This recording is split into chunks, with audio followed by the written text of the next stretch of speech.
I don't know if I answered Just it. really, ultimately, this expectation that if BP can't handle the liability, who does it fall to? And foreseeably, given I think they can if we can get on this right away. If we can get on this right away, I think that they can deal with it. But it will be devastating to that company. I mean, you've seen the value that they've already lost. And it isn't just people in the UK that are shareholders and dividend recipients of BP. There's a lot of pension holders here in the United States as well that will be impacted. And whether the board of directors needs to hold back on paying a dividend out or reduce dividend or escrow it, that's something for the company to make the decision for. But I think the thing that we need to keep in mind is the extraordinary actions that the administration has taken over the last 18 months.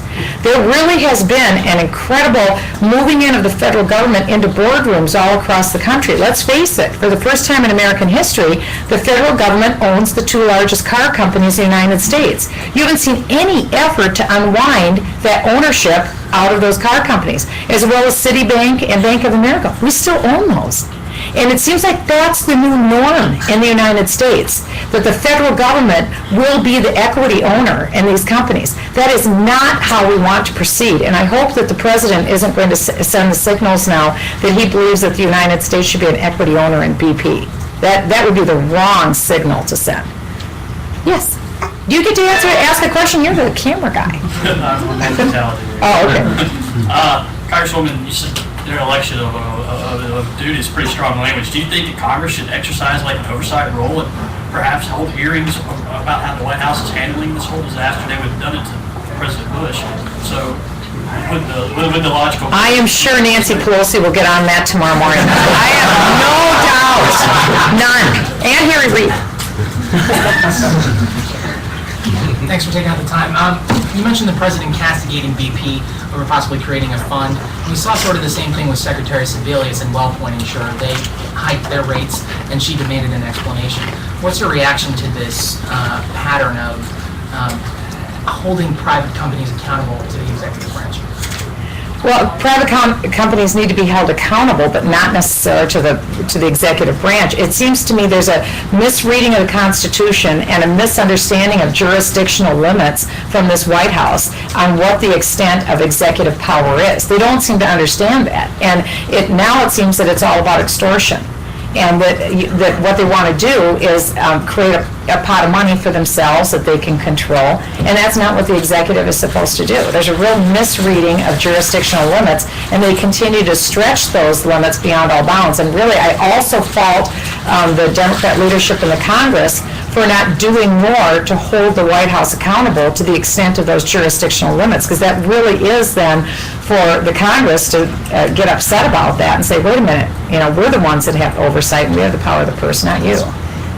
It's a good question, though. The jurisdictional issue has been, I think, one of the most underreported issues that has gone on in the last 18 months, because this is a shocking story, what's happened in the last 18 months.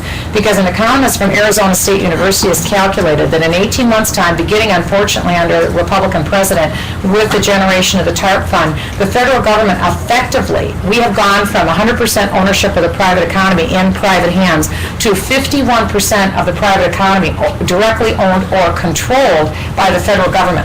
That is the stunner story that has been very underreported. Now, just because we don't own an industry doesn't mean that we don't effectively control it, because we are in a lot of ways. And just with what you're seeing happening in financial services and now cap and trade, that could boost that closer up into the 70 percentile. I don't see any effort from this administration to unwind and back off of the government control or ownership of any of these private industries. And there's just a story that came out on AIG on how much the federal government takeover efforts and ownership of AIG has done to hurt the economy, because it sent signals to the business community of the federal government's willingness to cross jurisdictional lines and to trample on areas that are not reserved to the executive. Congressman, I see we're getting the sign, you have to go, so we're going to make this the last one. All right. I find it interesting that you suggest he convene a panel of experts to deal with capping the hole, because as I'm sure we all know, he immediately convenes a panel of experts to decide whose butt to kick. So do you find it to be an issue of... No, it was whose boot to put on someone's neck. That was first. Then it's... I apologize. It's various parts of the anatomy, but you've got to get it right. I stand corrected. Do you find it to be an issue of political convenience that he's willing to try and figure out whose butt to kick but not how to fix the problem? Yes, absolutely. There's no question, because again, it goes back to my initial point, which it's all about the administration. At least that's the signal that they're sending, which is weird. It's weird and it's odd and it's an infantile response. It is infantile.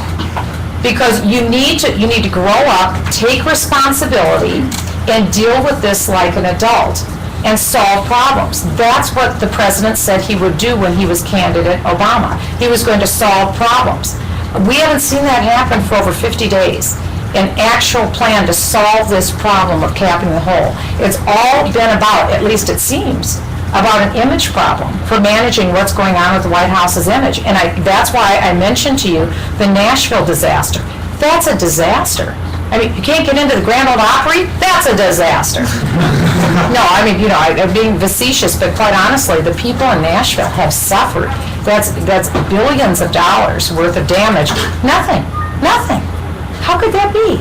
And then look what's happened, with this kind of voting present on the Gulf disaster situation. The president needs to weigh in. He needs to intervene.